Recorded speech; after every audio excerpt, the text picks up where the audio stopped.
In this video, I'm going to show you how to get the version history from a Microsoft file.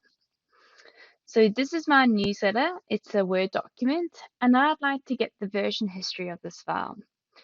To do that, under Files, I click on Open in SharePoint. If prompted, please sign in with your LearnLink account. From here, locate the file and then right-click it and go to Version History.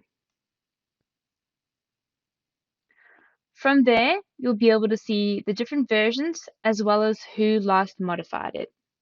So in this file, I've only got 2 versions, but if I'd like to go back to a previous one, I can click on the drop down and then go to Restore.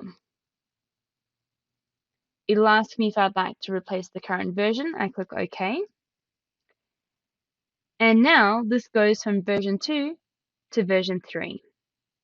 If need be, I can go back and restore version 2 as well.